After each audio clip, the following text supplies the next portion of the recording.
En complément donc de la petite vidéo faite à l'extérieur de la voiture, je vais maintenant vous montrer un petit peu comment fonctionne le 3008 à l'intérieur. Nous allons donc partir pour un petit tour de quelques minutes. Vous le voyez donc au démarrage, la navigation se met automatiquement en place, ainsi que la petite vitre pour la lecture tête haute. Pardon, je pense que de la caméra vous ne le voyez pas, mais donc en face de moi j'ai les informations notamment concernant la vitesse, ainsi que tout ce qui est limiteur, régulateur de vitesse sont indiqués à la vision tête haute. Ici donc nous sommes là, dans la navigation, vous avez l'écran caméra de recul donc couleur. Là je vais vous laisser donc apprécier un petit peu la qualité de la caméra, qui permet de jour comme de nuit d'avoir une très bonne visibilité arrière, en complément bien évidemment des radars de recul, sachant que sur cette voiture il y a un radar à l'avant, enfin des radars à l'avant et des radars à l'arrière. C'est parti. Bien, donc cette voiture est une 3008 en finition féline, c'est-à-dire le plus haut niveau de finition de la gamme. Pardon. Équipé donc d'à peu près tout ce qui pouvait être disponible sur le 3008 phase 2, donc qui a été commercialisé entre 2013 et 2016. Donc il y a absolument tous les équipements qui sont de série. Et cette fameuse motorisation dite HDI, Blue HDI, 120 chevaux, qui est ici couplée à une boîte 6 rapports automatique dite EAT6. Donc les boîtes EAT chez Peugeot sont tout simplement les dernières boîtes commercialisées, qui ont remplacé très avantageusement les boîtes ETG qui étaient des boîtes en fait semi-automatiques. Ici donc nous avons une boîte totalement automatique et qui fonctionne particulièrement bien. Voilà, donc boîte auto 6 rapports qui peut, le cas échéant et si besoin, passer en mode séquentiel en déplaçant tout simplement sur la gauche le sélecteur de vitesse. Donc on monte pour passer les rapports et on descend pour les rétrograder. Il y a deux fonctions additionnelles, une fonction sport dont personnellement je ne me sers pas, n'ayant pas plus besoin que ça.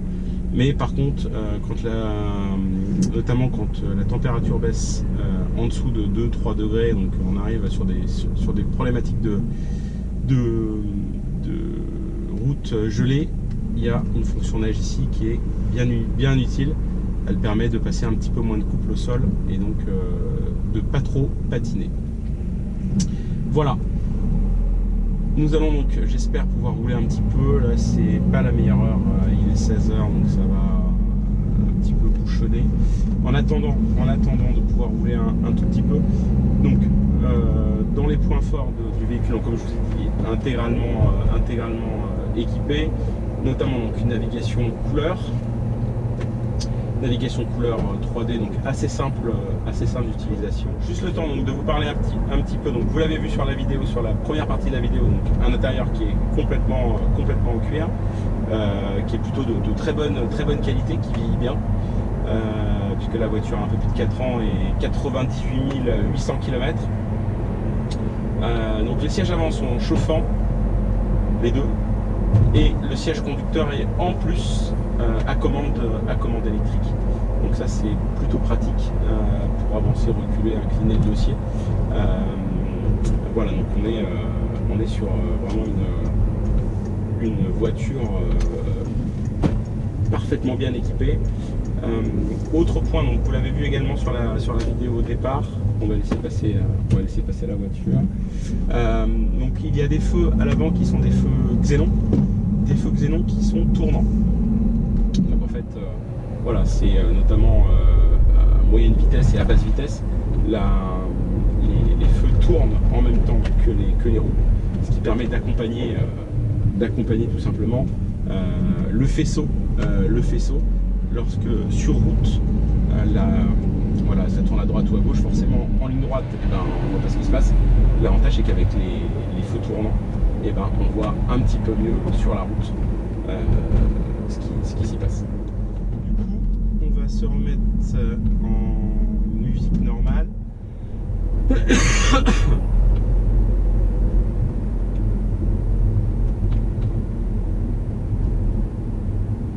Donc on va se mettre sur radio.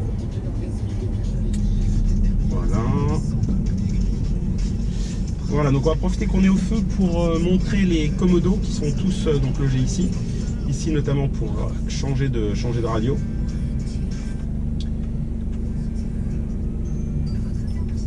Hop, hop, voilà. Donc on change de radio ici. Assez simplement.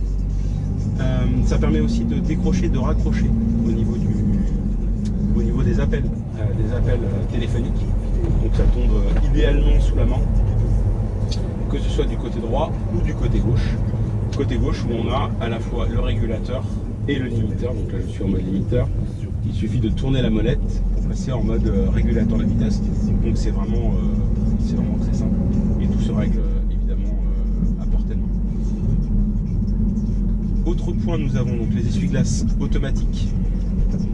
Essuie-glaces automatiques avec capteur qui est logé ici. Le capteur sert également pour l'allumage automatique des feux. Ici on est en mode automatique, donc il n'y a absolument rien à gérer. Le rétroviseur intérieur est de type photochromatique, donc il passe automatiquement en mode jour et nuit tout seul, donc sans qu'on ait besoin de toucher quoi que ce soit.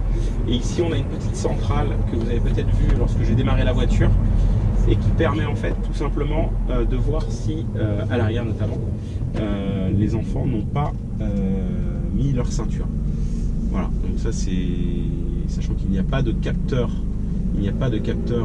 enfin en tous les cas il n'y a pas de signal sonore en cas de non mise en place des ceintures de sécurité. Voilà, ça permet de voir si jamais un enfant n'a pas mis sa ceinture. Quoi d'autre? Nous avons ici donc 4 vitres électriques qui sont toutes séquentielles, donc pilotées directement au niveau de la platine côté conducteur. Chacun des passagers a une commande à portée de main. Il y a également donc les rétroviseurs qui sont à réglage électrique et qui donc se rabattent électriquement soit à la commande ici, soit tout simplement lorsque la voiture se fait.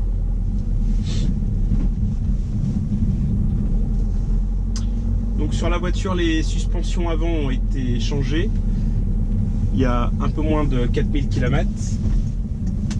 La coupelle qui tient la suspension a également été changée, ainsi que la biellette de barre stabilisatrice.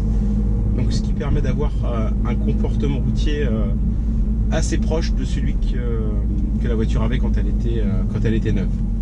Autre chose qui ont été changées, il y a les freins avant qui ont été changés également récemment. Freins, c'est-à-dire les plaquettes, mais aussi les disques. Voilà. La dernière révision a été faite à 93 000 km. Elle a aujourd'hui 98 800 km. Un kilométrage qui est relativement évolutif.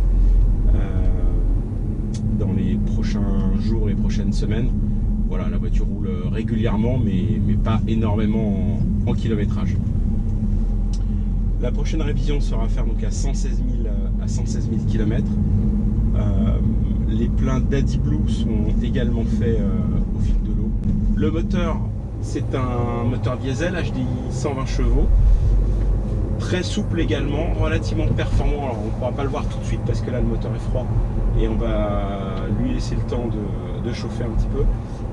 Mais là, voilà, les performances sont tout à fait honorables rapport au poids du véhicule qui est un peu moins d'1,5 tonne et surtout au gabarit de la voiture. Donc c'est vraiment hyper agréable. Et là vous voyez là donc sur la 118 donc, qui est sur notre gauche et la 86 que nous allons emprunter, vous voyez donc le confort est vraiment à saluer sur cette voiture. Il n'y a pas d'aspérité, on est bien assis, la forme des sièges est hyper bien réalisée. Là, vous voyez, il y a une petite courbe sur la gauche prise à 70-75 km/h.